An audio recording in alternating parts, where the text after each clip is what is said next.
श्री प्राणनाथ प्यारे की जय।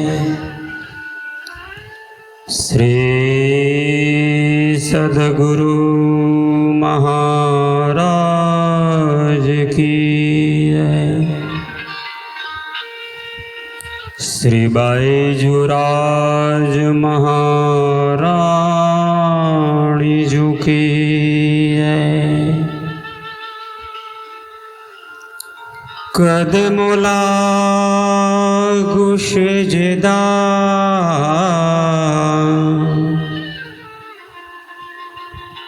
पकड़ के दो पाय हुक्म करत है माशुक बीच सिख के दिल आए मासुक तुम्हारी अंगना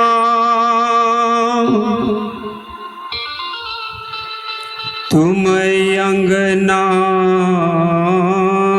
के माशुक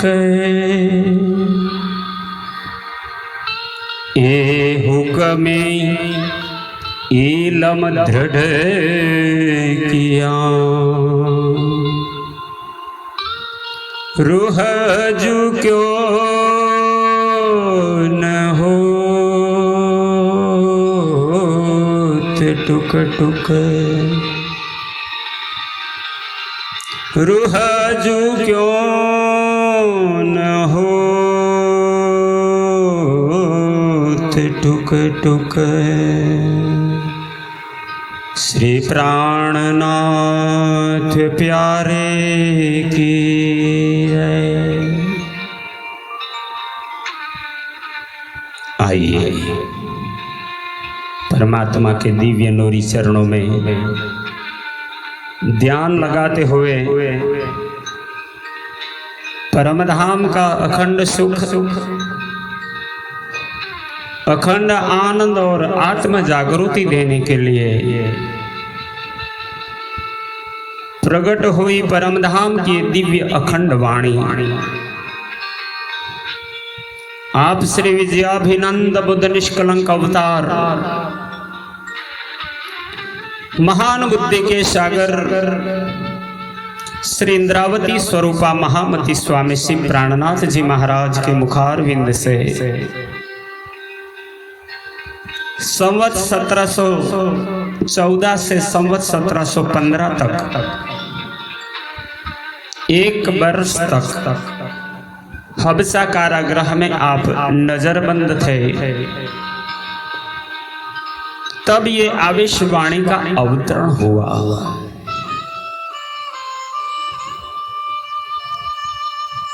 आप सदगुरु निजानंद स्वामी जी के चरणों में प्रार्थना ही करते थे कि इतने माया के बड़े युद्ध में मुझे क्यों डाला।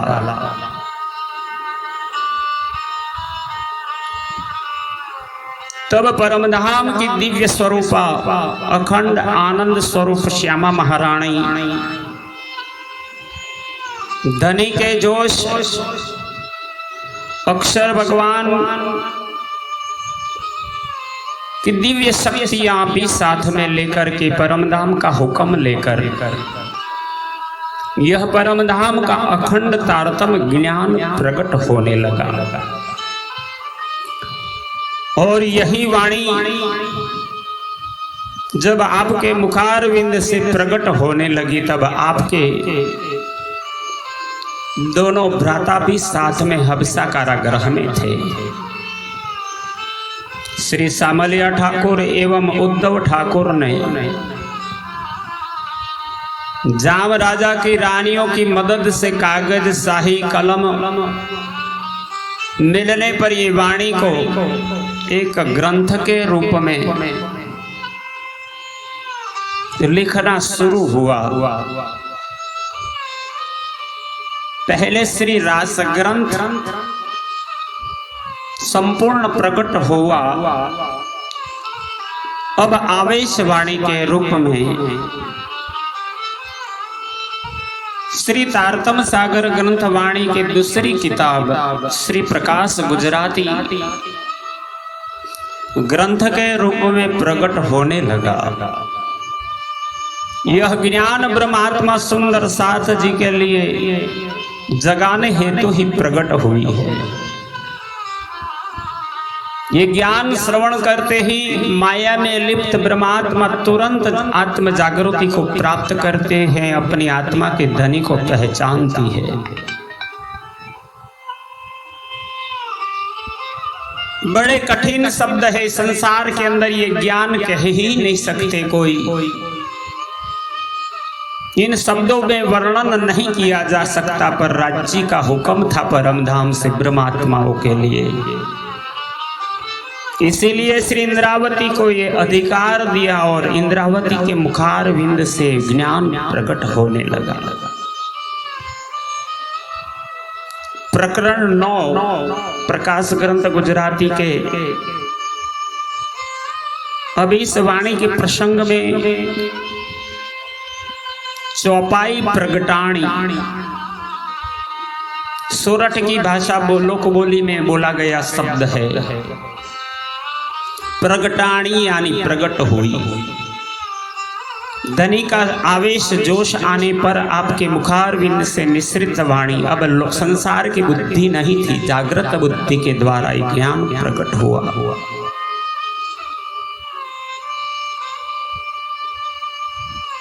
आप श्री इंद्रावती स्वरूपा महामती स्वामी श्री प्राणनाथ जी महाराज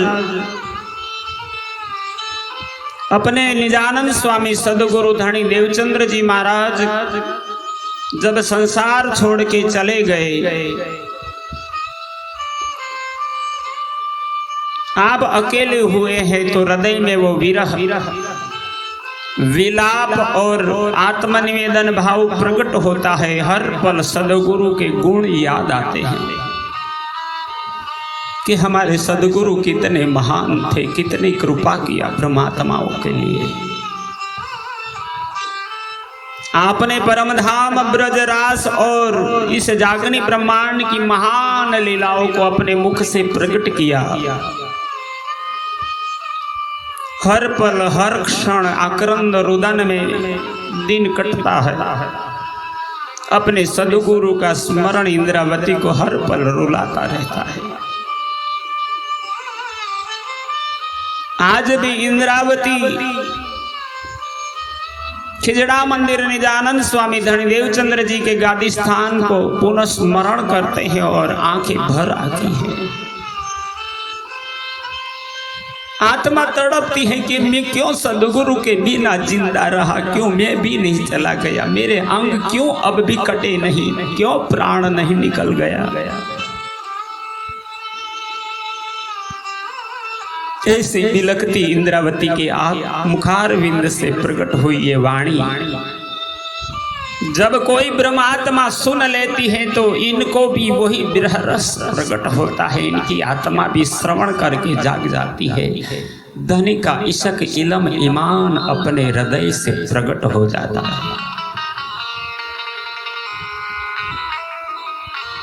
आइए तो श्रवण करें इस ब्रह्मानंद लीला को। हवे एक लवो जो सांभरे सही, तो जीव रहे के मकाया ग्रही। सांभलो साथ कहूँ विचार, चूक्या अवसर आपन आनिवार। चूक्या अवसर आपन आनिवार। बोलिए श्री प्राणनाथ प्यारे की जय। हवे एक लवो जो सांभरे सही। आप सदगुरु आदि महान बुद्धि के सागर श्री विजयाभिनंद बुद्ध निष्कलंक अवतार श्री इंद्रावती स्वरूपा महामती प्राणनाथ जी ब्रह्म सृष्टि सुंदर साथ जी को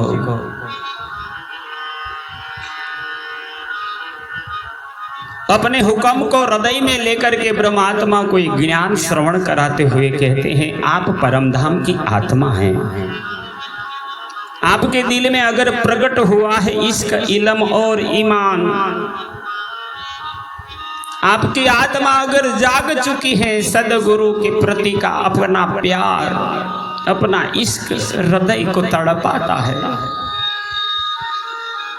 और वही भूमिका में जब अपने सदगुरु के द्वारा कहे गए वचनों में से हवे एक लवो जो सांबरे सही, हवे मतलब इससे पहले भी बहुत कुछ कहा गया है। हवे यानी अब मतलब आज सदगुरु महाराज हमारे बीच में नहीं है, पर पहले हमें बहुत कह के गए, पुकार पुकार करके सुंदर साथ को जगाने के लिए तड़पते रहे। आज सदगुरु का स्मरण अगर हृदय में आता है और सदगुरु की स्मृति अपने हृदय में लेकर के हम इनका ध्यान करते हैं, तब इनके कहे गए वचन अगर हमें याद आ जाता है, अरे पूरे वचन नहीं, एक शब्द, अरे शब्द भी नहीं, एक लवा। लवा मतलब शब्द बोलने के लिए अ आ ई उ या उच्चारण हो जाता है, इसे लवा कहते हैं। हवे एक लवो जो सांभरे सही, अच्छी तरह से अगर ये लवा भी याद आ जाए कि ऐसे हमारे सदगुरु का आवाज था, ऐसी बानी कहते हमारी आत्मा को जगाने धनी की लीला श्रवण कराते थे, तो जीव रहे के हिम कायाग्रही।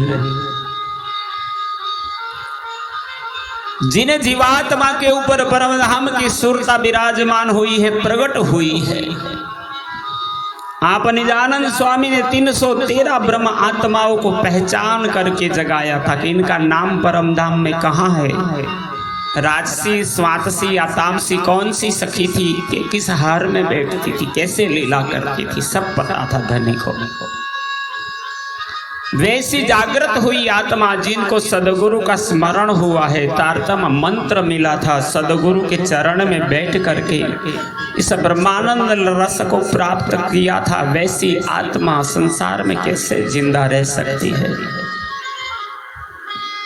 आप इंद्रावती इसलिए बिलखती हैं क्योंकि वो प्राण भी नहीं छोड़ सकती। अपने सदगुरु ने, धनी देवचंद्र जी महाराज ने हमें ब्रह्म आत्माओं को जगाने के लिए रोका है, इसलिए हम ठहरे, इसलिए संसार में जिंदा है। नहीं तो जीव रहे केम काया ग्रही, काया यानी शरीर, तन, ग्रही यानी ग्रहण करना। इस तन के अंदर ये जीव इसलिए अभी रुक के खड़ा है, अभी बैठा है, क्योंकि धनिक ने बताए हुए कर्तव्यों पे हमें चलना है। सांभलो साथ कहूँ विचार, चूक्या अवसर आपण आणी वार। आप महान बुद्धि के सागर से इंद्रावती स्वरूपा महामती प्राणनाथ जी महाराज सुंदर साथ जी को कहते हैं, मैं अपना विचार रखता हूं, मेरे दिल में जो तड़प है, लगी लड़ाई आप में एक बिरहा दूजी आग, मेरे दिल में वो आग लगी है, धिक्कार बरसता है मेरे प्रत्येक अंग उपांग इंद्रिया गुणों के ऊपर कि मेरे सदगुरु चले गए और मैं अभी भी संसार में बैठे हूं। तो अपना यह विरह गम्य भाव अपने ब्रह्मात्मा सुंदर साथ जी को श्रवण कराते हुए कहते हैं, साबलो सा। आप सुनिए सभी सुंदर साथ जी, कहूँ विचार, मैं अपने दिल का एक विचार, अपने सदगुरु के प्रति की भावना, अपने निष्ठा, अपनी कर्तव्यपणा, अपनी कृतज्ञता को मुझे दर्शन करवाना है, इसलिए मैं आपको वो विचार कहता हूँ। पहली बात तो यह है, सदगुरु हमें छोड़ के चले गए, हमने वो लाहा नहीं लिया जो लेना था। अब तो सदगुरु ही नहीं रहे, वो चले गए हमें छोड़ के, हमें परम धाम की ब्रज लीलाओं की रास लीला की, धनी के अंदर ध्यान की लीला, वो विरह वियोग कौन सुनाएगा। 25 पक्ष की लीला हर रोज सुन करके आत्मा तृप्त नहीं होती थी, वो सुनने को नहीं मिल रही। अब सदगुरु चले गए हैं तो वो अवसर यानी अच्छी घड़ी, वो वक्त चला गया। आपन हम सब ने वो गुमाया है। आणी वार यानी इस वक्त। ये साथ जी सुनो, इस फेरे में हम धनी के सन्मुख रहने का अवसर चूक गए हैं। ये आपन खमीने रह्या त्यारे वली धणिये की दी दया। आप श्री इंद्रावती जी ये अवसर गंवाने के बाद सुंदर साथ जी के प्रति विरह दुख को सुंदर साथ जी को सांत्वना देते हुए कहते हैं, ये आपन खमीने रह्या। खमीने यानी सहन करके, इस अवसर के विरह दुख को हम सहन कर गए। त्यारे वाली धणिये की दी दया, अब चले ही गए थे, अब कोई आशा था ही नहीं। प्रतीक्षा करते रुदन करते रहे, तब वली धणिये की थी दया। आनंद की घड़ी ये आई कि वही सदगुरु हमारे श्री निजानंद स्वामी धनी देवचंद्र जी परमधाम की पांचों स्वरों की शक्ति को लेकर के मेरे हृदय से प्रकट होकर के वाणी देकर के ब्रह्मात्मा पर दया किया है। वली इसलिए फिर इस बार धनी हमारे प्रीतम ने की थी दया, हमारी पर कृपा मेहर कर दिया। वो मेरे दिल से अब वाणी कह रहे हैं, वो मैं नहीं कहता, धनी के कहलाए मैं कहे। धनी जी ही मेरे हृदय में बैठ करके हमारी श्यामा महारानी की ये रसना है, कितनी मीठी रसीली है। बाई रतन बाई निवासना, लीलबाई ने उदर उत्पना। इस विरह विरह गम्य दुख और विलाप के बीच में क्षणिक आनंद दिल में प्रकट होकर के अपनी अति प्रिय बहनी परमधाम के नाते से बाई रतन बाई की वासना, जिसे निजानंद स्वामी धनी देवचंद्र जी ने पहचाना था, वही निजानंद स्वामी धनी देवचंद्र जी महाराज के बिंदु पुत्र थे। श्री बिहारी जी के रूप में पुत्र धन के रूप में प्राप्त हुए थे, और वही निजानंद स्वामी धनी देवचंद्र जी की धर्म पत्नी श्री लीलाबाई माता जी से उदर उत्पन्न कितने भाग्यशाली थे। वो सदगुरु के घर में प्रकट होने का अवसर मिला। इसलिए धनी ने अपने ऊपर फिर से दया की है, पुनः अपने हृदय में आकर विराजमान हो गए। यद्यपि रतनबाई की वासना श्री बिहारी जी माता श्री लीलाबाई जी के गर्भ से उत्पन्न हुए हैं। श्री देवचंद्र जी पिता प्रमाण, निरखी आवे सदी धो निर्वाण। आप महामती श्री इंद्रावती जी स्वरूपा महामती प्राणनाथ जी अपने सदगुरु निजानंद स्वामी धनी देवचंद्र जी के पुत्र के अंदर भी वही महान पवित्र श्रद्धेय भाव रखते हैं। बिहारी जी सामान्य कोई जन नहीं, लेकिन परमधाम की आत्मा के रूप में आपके अंदर ही सदगुरु का संपूर्ण शक्ति का स्रोत प्रकट हुआ है। एक ही सबसे बड़ा प्रमाण था कि श्री देवचंद्र जी पिता प्रमाण। आज निजानंद संप्रदाय की गादी स्थान पर वालबाई गांगजी भाई और महाराज मेहराज ठाकुर और सभी सुंदर साथ के मिलके श्री बिहारी जी को सदगुरु का रिक्त स्थान में सदगुरु के रूप में स्थापित किया है। सबसे बड़ा प्रमाण यही था कि आप बिहारी जी के हृदय में परमधाम की रतनबाई की वासना थी, पर बड़े सौभाग्य की बात तो यही थी देवचंद्र जी आपके पिताजी थे, वही प्रमाण सबसे बड़ा था। निजानंद स्वामी के धाम चलने के बाद आज उस रिक्त स्थान में बिहारी जी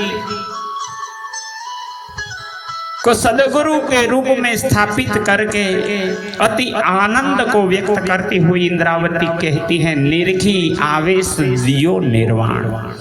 अब गादी पर आसीन होकर आप जब ब्रजरास की और परमधाम की बातें सुंदर साध को समझाते हैं न, तो मुझे प्रत्यक्ष दर्शन होता है कि आप ही सदगुरु के रूप में हो, आपके अंदर ही परमधाम की राज्य का जोश है। आप खुद नहीं बोल रहे, आपके अंदर श्री राज जी की शक्ति का आह्वान होता है। निरखी आवेश दीधो निर्वाण। देवचंद्र जी के पुत्र होने के कारण सुपात्र देखकर धामधनी ने अपना आवेश निश्चय कर मुझे प्रदान किया। नहीं तो ये आवेश छे अपार, धनी तना वचन निर्धार। आप इंद्रावती जी सुंदर साथ जी को एक बात कहते, हम दोनों सदगुरु के पुत्र हैं। बिंदु पुत्र के रूप में बिहारी जी हैं, और बिहारी जी जब चर्चा करते थे तब चर्चा की अर्चा करने के लिए नाद पुत्र श्री इंद्रावती स्वरूपा महामती प्राणनाथ श्री महाराज अपने आप को भी निजानंद स्वामी के गुरु पुत्र मानते हैं। कहते हैं इसलिए पुत्र का सुपात्र देकर भाव देखकर धनी ने मुझ पर अपार कृपा करके मुझे आवेश दिया है। मुझे योग्य बनाने का काम भी सदगुरु ने किया, नहीं तो ये आवेश छे अपार।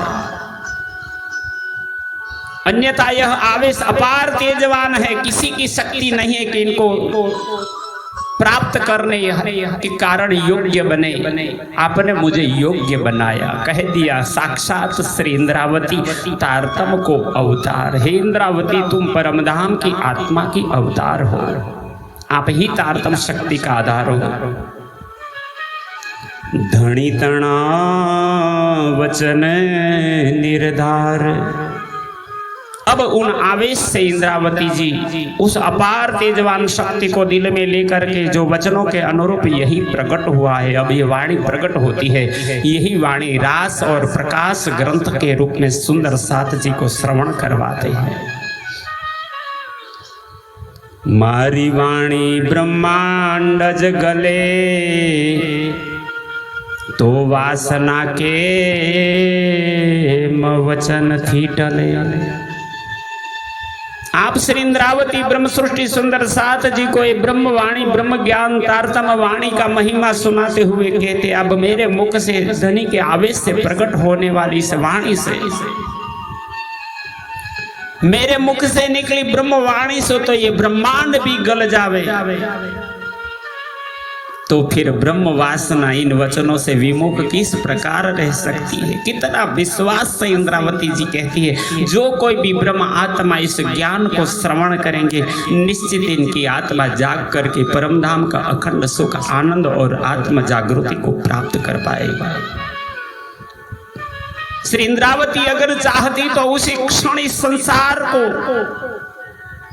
कर्मकांड के बंधन से मुक्त कराकर मुक्ति देते थे, पर ब्रह्म सृष्टि की माया का खेल देखने की खेवना के कारण ब्रह्मांड को नहीं गलाया, नहीं तो कब का खेल पूर्ण हो जाता। पर सुंदर साथ की इच्छा पूर्ण करने के लिए संसार का खेल अब भी रुका है। वासना माटे बाध्यो बंध, कई भांते अनेक सनंद।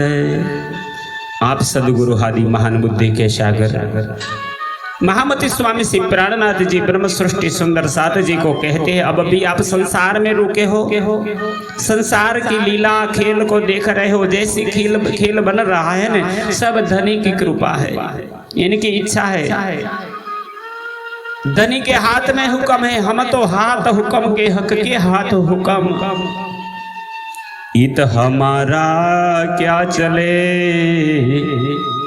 जो जानो तो करो खसम। दामदनी ने ही सखियों को जगाने के लिए अनेक प्रकार के विविध नियम नियत कर बंधन बांधे हैं। इस संसार का खेल कब पूरा होगा? तो पहले ही धनी ने कह दिया, शाकुंतल और शाकुमार दो महान आत्माएं संसार में प्रकट हुई हैं, जिनके चेहरे परम धाम में हंसते हुए दिखाई देते हैं, अर्थात वो कोई जरूर राजा महाराजा होंगे। जब तक ये शाकुंतल और शाकुमार नहीं जागेगी, तब तक तो ये संसार के अंदर माया का खेल चलता रहेगा। जब तक क़यामत के सभी निशान प्रकट होकर के जाहिर नहीं हो जाएंगे, तब तक ये खेल चलता जाएगा। जब तक प्रत्येक ब्रह्म आत्मा का माया का खेल देखने की चाहना पूर्ण नहीं हो जाएगी, तब तक ये खेल चलता रहेगा। श्री इंद्रावती जी कहते हैं, हम आए हैं इतने काम ब्रह्म सृष्टि को लेने गर्दाम। मैं सभी आत्माओं को जब तक परम धाम के लिए जागृत कर दूंगा नहीं, तब तक मैं भी इस संसार को छोड़ के नहीं जाऊंगा। इसलिए वासना माटे बाध्यो बंद, इन ब्रह्मात्मा ब्रह्म सृष्टि के कारण ही मैंने इस समय अवधि और काल का मापदंड बंधन किया है। ये दिन कीने ना किया मुकर्रर। आपने बड़ा क़यामतनामा ग्रंथ में भविष्यवाणी करते हुए कहा कि कब इस माया का खेल पूर्ण होगा, ब्रह्मात्मा सभी मिलकर के कब परम धाम में जाएगी। तो श्री जी ने कहा, अब भी आत्माओं की इच्छा माया देखने की है, खेल अभी पूरा नहीं हुआ है। ये दिन कीने ना के किया मुकर्रर, जाए पहचानो जिन दई खबर। श्री राज जी के हाथ में हुक्म है, खेल तब तक चलता रहेगा, इसलिए वो बंदेज है। कई भांते अनेक सनंद। अब भी एक कारण बाकी है। प्रकट हुई ब्रह्मवाणी सिर्फ ब्रह्म सृष्टि के लिए नहीं प्रकट हुई, सारों के सुख कारणे तू प्रकट भई महामत। इन जगत के जीवों के लिए भी ये ब्रह्म ज्ञान प्रकट हुआ है। और बसर सी 14 भवन, जब तक सिद्ध नहीं होगा ये खेल पूरा नहीं होगा। श्री जी ने 8 प्रकार की विस्त प्रकट करते हुए कहा, परमधाम की ब्रह्मात्माएं जागृत होकर के मूल मिलावा में जाग बैठेगी, पर ईश्वरी सृष्टि के अंश है, अक्षर भगवान के आत्मा हैं। इनके लिए भी मैंने 20 यानी अखंड मुक्ति के स्थान प्रकट किए हैं। वो कृष्ण की भक्ति के रूप में अखंड गौलोक धाम में या अखंड रास लीला के लीला में व्रज और रास की बहिष्ठ के रूप में प्रकट हुआ है, वहां मुक्ति को प्राप्त करेंगे। जिन्होंने संसार और धर्म दोनों को लेकर के चले और फिर भी तारतम्य को श्रवण किया है, वो मोहम्मदी बिस्त में प्रकट हो जाएंगे, जिसके पास बेहद का ज्ञान था और कभी मन से या बिना मन के, ना मन के अगर भी इस धनी के दर्शन कर लिए, वाणी को श्रवण कर लिया, कुछ अनुसरण कर लिया है, वो दिव्य आत्मा नहीं थी, जगत का जीव था, फिर भी उनको ये अधिकार प्राप्त हो, इन्हें विश्वास कर दिया है, तो इन जीवों को मैं अक्षी बिस्त में अखंड मुक्ति का स्थान देकर जन्म मृत्यु से इनको मुक्त करा दूंगा। ऐसे कहते हुए इस ब्रह्मवाणी को, इस प्रसंग चौपाई 4 तक का विवरण हमने श्रवण किया। इस प्रसंग को यहाँ विराम देते हुए क्रमशः फिर आगे चलेंगे। बोलो श्री प्राणनाथ प्यारे की जय। श्री कृष्ण प्रणामी मंदिर पिपलाता से आचार्य श्री जगदीश चंद्र भट्ट एवं मेरे साथ सेवा में प्रतिबद्ध ऐसे अंकुर पटियार जो राघोपुरा चकलासी से है, तो आपका सहयोग से वाणी प्रगटित होती है, प्रसारित होती है, तो हम दोनों का प्रणाम।